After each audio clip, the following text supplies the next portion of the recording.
In collaboration with the Cyprus Mail, this is the Cyprus News Digest with Rosie Haralambous.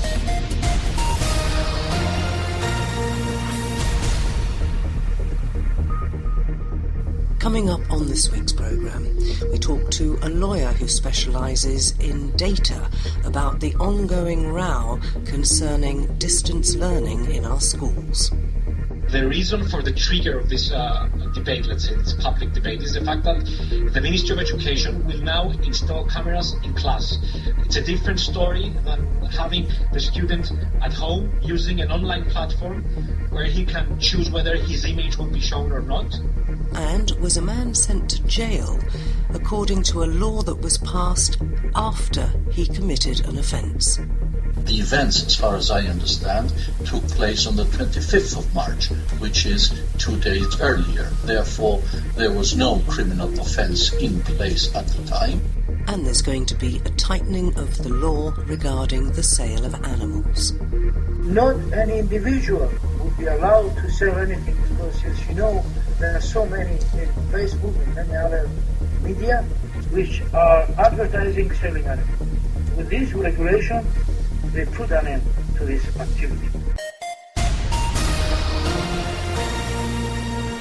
The teachers have been in the news yet again this week because the Data Commissioner has said that the e-learning they've been doing flouts their data rights. Well, I'm no expert, but my guest on the programme this week is. He is Michalis Fieros from the Lelos Dimitriadis Law Office. Michalis, I'm a little bit confused because my understanding was that across the European Union, everybody was teaching online through all the various mechanisms that there are, and I haven't heard anybody else saying that it's breaching data rights. Let's face it, Europe has some very strict data protection rights.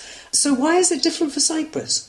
As I understand, the issue in Cyprus is not relating to the online learning schooling platforms used throughout Europe for the past 2 months. The issue that the teachers actually have with this method of online teaching is the fact that the Ministry of Education will actually install cameras in class during the lessons in order to cover the lessons for students who are not actually participating physically in the class, for them to observe the lesson and actually take notes from the lesson, which actually takes place in the school with the minimum amount of students participating in the class. Let's just clarify that, Michalis, for people who aren't aware of the situation here, because the government has come out and said that the schools are back, but that only so many pupils in the classroom physically at a time. So one section of students will go in on Monday, Tuesday and Wednesday, while the other students will stay at home, and then the other students will go in on Thursday and Friday, while the first set of students listens in from home, and then they swap and do Monday, Tuesday, Wednesday for the second lot, and Thursday, Friday for the first lot. So I think that's clarified that, but what's the problem exactly? I see no problem with this kind of lesson taking place and the recording taking place, but we need to do everything right. I mean, we have a data protection commissioner who must be consulted before proceeding with such recordings, and also we need to safeguard the schools and the Ministry of Education need to safeguard the personal data processed during the lessons, which are also recorded. I mean, sorry, that's important. Are they recorded, or is it just a live lesson? Exactly. We need to know exactly what's going on. I mean, if the footage is actually recorded and stored, it's a different story than a live coverage, which is one-off, and each student may take some notes, and that's about it. I mean, it's a different story recording, because then you have issues with storing the footage, protecting the footage when it's stored, etc. It's a totally different story. I'm not actually aware of what is actually going to happen in schools currently, but I haven't heard any mention in any of the stories that I've read about this that these lessons would be recorded. I've just heard that they will be accessed by students at home who can see what is going on with the other students in the classroom. And again, I say I don't see a problem with this, because how else is distance learning going to take place? I agree with you on this point, but due to the nature of the data processing in this instance, the Ministry of Education could implement some additional safeguards to this kind of processing, besides from identifying a legal basis for the processing. This can happen. I mean, I agree with you, but it has to be done with the correct way. So basically, the Education Ministry didn't do its homework. It sounds like it. I mean, the best way to do it is to consult the Data Protection Commissioner before proceeding. You have a supervisory authority leading on personal data matters. The first thing you should do before going on and install cameras in teaching areas is to consult the Data Protection Authority. And yet we have had 2 months or more now of distance learning since the schools closed down. Why, I wonder, is it only now that the Commissioner for Personal Data Protection has stepped in? Did she not look at what was going on at the beginning of March? And as I see it, the reason for this, for the trigger of this debate, let's say this public debate, is the fact that the Ministry of Education will now install cameras in class. It's a different story than having the student at home using an online platform where he can choose whether his image will be shown or not. It's a totally different story than installing cameras in a class where you will monitor from 9 o'clock or 8 o'clock until 1 o'clock what happens to the class, and have other students accessing this footage. So it's a different story. That's why maybe the Commissioner was not involved earlier. So if they stuck to the way they've been doing it so far, using all these different platforms for team viewing or Zoom or any of these other ones that have been in use recently, then it would be okay? I see no problem. I don't see any problems with this kind of online teaching methods. The other thing, of course, is that one assumes that anybody who joins one of these platforms for a lesson or a teleconference or whatever it happens to be, surely by the actual fact of joining them is giving permission, if you like. Yeah. Now, with this question, you're focusing on legal basis and consent. These platforms have terms and conditions, have privacy policies, and users actually consent and are informed for the processing activities undertaken during the use of such online teaching methods. Now, the other thing as well that one of the teachers' union representatives was saying, because I gather that the ministry came back and said, we can do this without the visual, so I'm not sure what the point of having a camera in class is if you're not going to use the camera, but they're talking now about using voice only, and the teachers objected to that as well, saying that it would be a violation since parents would need to consent to the voices of their children being heard. So is that also an infringement of data protection? Okay, just to make a few things clear. The image of anyone is a personal data, right? Your image is personal data of your own. The voice is something that can also identify you, then it also constitutes personal data. The comment made by the head of the Teachers Association is rooted to the legal basis of consent. I don't want to get legal with you, I don't want to confuse you, but consent is one of the legal bases used to process personal data. I don't see any problem with using the voice instead of the image of students or the teachers. It's still a processing of personal data. It's a different category of personal data. However, apart from consent, the Ministry of Education can also use other legal bases. Consent is just a legal basis. Doesn't mean that you need to get consent. So where do we go from here? Are they going to use it or not? I mean, we're in a bit of a muddle here because exams are coming up. And this must surely be very confusing for kids who are going back to the classroom, because they're not going to get the education they need if all of this goes bottoms up? In my opinion, the ministry should involve the Data Protection Commissioner in this and find a solution whereby the Commissioner will also be consulted in order to make some proposals and find the silver lining in this situation. Definitely, we should not use personal data as an excuse not to have a proper school year, because there's no reason for not continuing the classes normally. I mean, this is what has been doing what's been happening in Europe for the past 2 months, and I definitely believe that lessons and exams should be continued normally.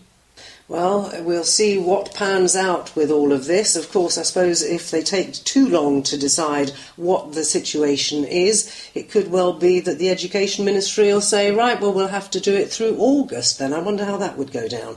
Michalis Fieros, thank you very much indeed for clarifying the situation about our data protection, currently being challenged by the teachers' unions. In collaboration with the Cyprus Mail, this is the Cyprus News Digest with Rosie Haralambous.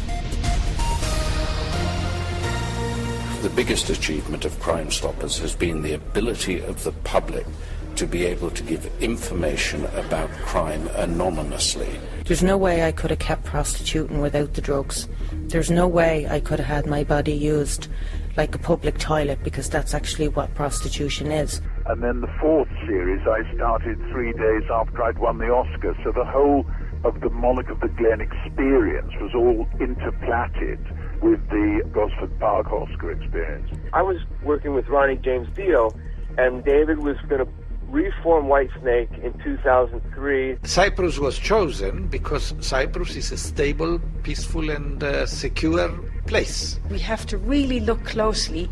What are we doing with children? What are we doing with adolescents? And what are we doing with adults that can help them move into a more literate situation? The ones that I'm proudest of are the ones that were true discoveries, where we found something we didn't know existed.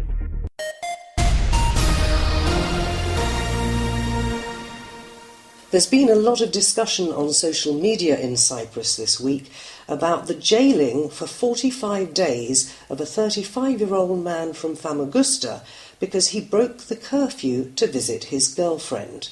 Well, there's more to this apparently than meets the eye. We're joined by Nicosia lawyer Achilleas Dimitriadis. Achilleas, first and foremost, I'm a little bit surprised because we've had so many cases of personalities and politicians breaking the rules and getting away scot-free. It's a little bit strange that a 45-day jail sentence, when a hefty fine, might have done, isn't it a bit over the top? Yes, I really think so. I think this is definitely over the top. I think this has been an overreaction. I find this type of custodial sentence totally inappropriate in these circumstances. I think that a sentence of a large fine would have been more appropriate, but that's of course for the appeal court to decide. I just see that in this type of cases and in the environment that we are in, that is the coronavirus situation, I find it extremely harsh to send somebody to prison where in fact he will be exposed to the coronavirus because there are so many people there and we already have an overpopulation. So and we've been there's an issue of sentencing practice here. We've been releasing prisoners to try and get the numbers at the prison down. This also seems to be a little bit strange, that we're sending people to prison for things like this. That's exactly the point about sentencing practice. On the one hand, we have an overpopulation in the prison, and the government is trying to give a pardon or trying to get people out. And on the other hand, we have a miscommunication with the judges, whereby they're continuing to send people to prison. I can't see why a community service could not be considered. I can't see why the electronic bracelet could not be considered, whereby he could have been confined to his home or to some other place for a certain period of time. And I think that in the circumstances that we are in and operating under, there should have been a different approach to this sentence. Now, when was the law brought in that was used by the judge? There are two ways of looking at it. The way described now is the adequacy or the correctness, or whether the sentence was appropriate. But there is also a technical issue as well, and I think that is what you are aiming for.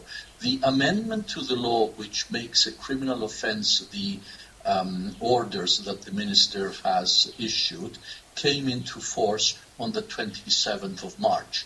Prior to that, it was only regulations, a breach of whom would constitute a criminal offence. But the orders of the court, or the orders of the minister, only became a criminal offence if you contravened them on the 27th of March. Well, the events, as far as I understand, took place on the 25th of March, which is 2 days earlier. Therefore, there was no criminal offence in place at the time, and it looks like, because we don't have the text of the judgment yet and don't have all the details, but it looks like the person has been convicted on a charge which is not valid, or there is at least doubt as to its validity.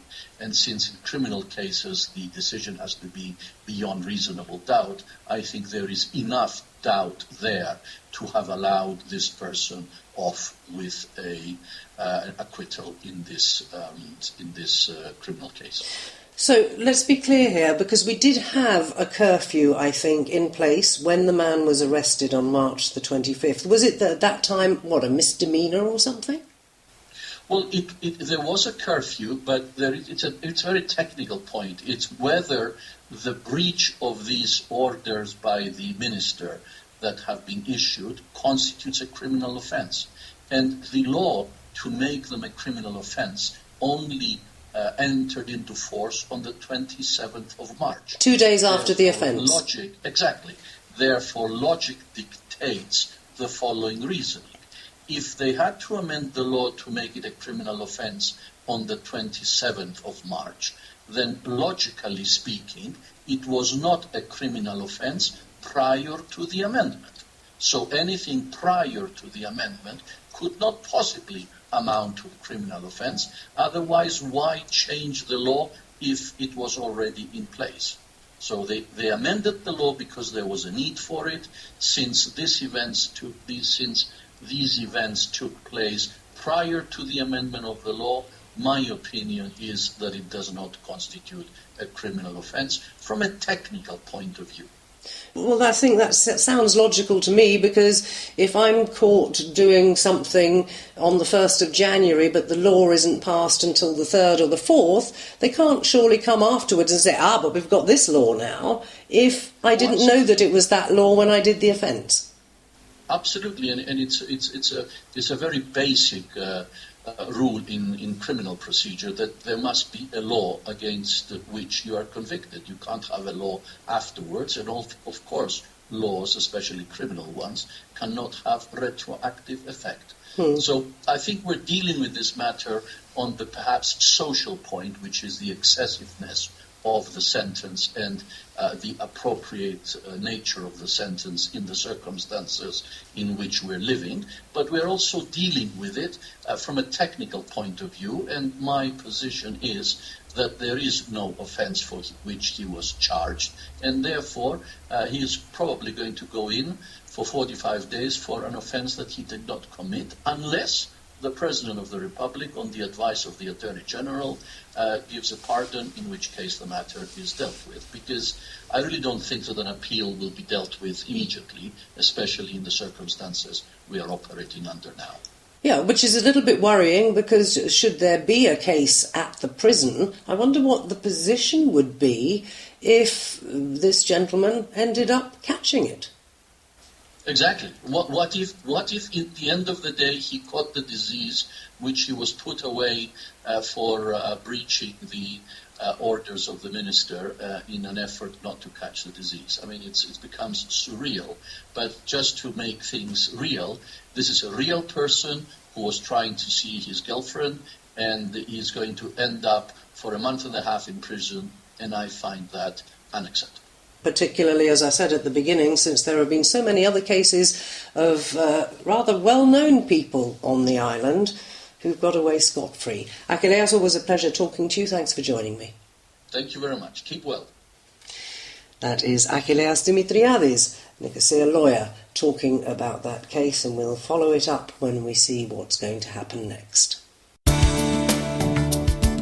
Keep up to date with events in Cyprus and around the world with the Cyprus News Digest. Earlier this week, the Cabinet passed new regulations which will come into force to determine which animals can and cannot be imported to Cyprus as pets. It's long overdue, I think. Kyriakos Kyriakou joins us now from the Cyprus Animal Party. So, Kyriakos, outline for us, if you will, what this new set of regulations is going to do. To put an end to this mess concerning the management of pet shops. Also, the import of exotic animals, the sales of animals. Everybody was selling anything he wanted in Pazaraka, in Laikes Agores, anything, you name it. And by this now, something to regulate this situation with the pet shops. And the most important thing, which probably you will ask later on, is about the positive and the negative list, which was something which Animal Party Cyprus was having a discussion for the last 3-4 years with 5 other countries in order to reach to the stage today to talk about the positive list of animals. Explain what the positive list is, please. Well, the positive list is what the pet shops are allowed to sell. The negative list would say you are not allowed to sell these, but then what actually you are allowed to sell. And all the other animals, whatever they are, you are not allowed to have them in your establishment. I think the new set of regulations also explains for pet shop owners the conditions in which the animals they are allowed to sell should be kept, because I think we all know that some pet shops are not very good at the space they give to the pets while they're waiting to be sold and so on. Yes, definitely the new regulation, which is under the animal welfare law, regulates the pet shop. First of all, they need a town planning permission. They need to have an agreement with a private vet. They need to show where they're going to keep the animals and their welfare. So it seems to be that it's more strictly the various regulation which they have to follow. It's not going to be like before. And they will be checked thoroughly by the competent authority, and nobody will be able to run any establishment without having these permissions, and also is saying specific about the animal welfare which are going to be hosted in the establishment. Now, can I ask how these regulations apply to individuals? Because we've had cases in the past, haven't we, of individual people, not pet shop owners, bringing exotic animals into the country, sometimes with very bad results. Thank you for the question. This is something which was an ongoing problem. Now, they are not allowed anyone to advertise either in Facebook or anywhere selling animals without having an establishment. This is end of the story. Not any individual would be allowed to sell anything, because, as you know, there are so many in Facebook and many other media which are advertising selling animals. With this regulation, they put an end to this activity. Right, but what about people who are coming into Cyprus from abroad and have exotic pets that they've bought elsewhere with them? Concerning those who are coming to Cyprus with their pets, they have to apply first before they arrive in Cyprus. The exotic animals are also regulated by other regulations for import in Cyprus. So, in other words, nobody will be allowed to import any animal exotic in Cyprus without prior permission, which already is in place. You need a permission 24 hours before you come to Cyprus. So let's make this very clear, because individual people who perhaps already have an exotic pet, they have to get permission to bring that pet to Cyprus, but is that going to be an easy thing to get? Well, as I said, this is what is happening now. Anyone who comes to Cyprus and he brings his pet, he has to check with the competent authority, which is the veterinary department, any individual. These regulations exempt the zoos and some other establishments, and it's something here which we don't agree, exempt also the breeders, which we don't agree with that. But this is where it says exceptions of these regulations are the zoos and various other establishments.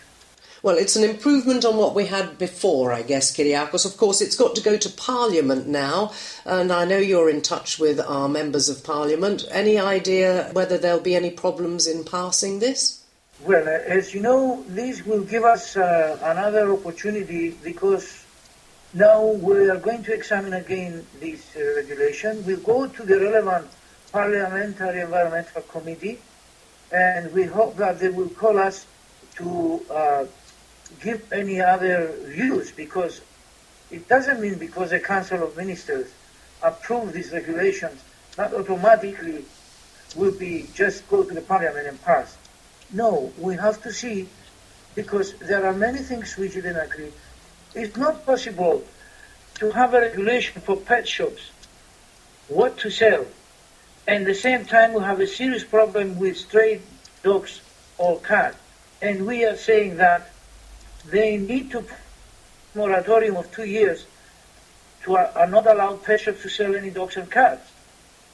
And we hope this to pass, because otherwise, what's the point to have one regulation allowing the pet shops to sell dogs and cats? According to the dog law, Article 29 specific says that if you have a female dog, you have to register this with a competent authority within 10 days. And if this female dog have puppies, then everyone has to be registered with a competent authority. This particular article has never been enforced. So we need to see and just start closing holes, because it's no point to have breeders, to have pet shop selling, to have not enforced this particular article. And as you know, we have serious problem with population of abandoned dogs, and the shelters are full of them. And I hope I'm clear on this. So you're going to hopefully get the relevant parliamentary committee to examine that aspect of this. And any idea when it will get voted on? Well, we want this to go as soon as possible. We don't know yet, as you know, because of the coronavirus, when these committees are going to start, the parliamentary committee, to start the meetings. But we hope that after 21st of May, that we'll have some light on when this will go to the parliament. And again, we salute this, because it's a long story. But also we have to fight for certain issues, like, for example, why this regulation exempt the breeders? Why? Selling what? The breeders to let them free? To let them sell dogs and cats like that? We need to see the problem with its root. And it's not just to have regulations. We have also the issue of enforcement. We need this to be enforced, and the competent authorities to have the budget, and the people who works, the inspectors, to have enough inspectors. It's not just regulations, my dear Rosie. It's also the enforcement, something important. Well, that applies, I think, to pretty well every law we've got in Cyprus. Kyriakos, I wish you the best of luck with getting this through Parliament. Thank you very much for joining me. Thank you, my dear. Kyriakos Kyriakou from the Animal Party of Cyprus, telling us there about new regulations which will go to Parliament to be voted on that are going to regulate exotic animals being sold in Cyprus.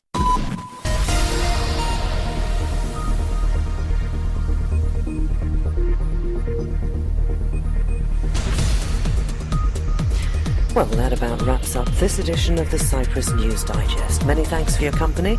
Hope you'll join me next week. Till we meet again, take care and God bless. Bye-bye now.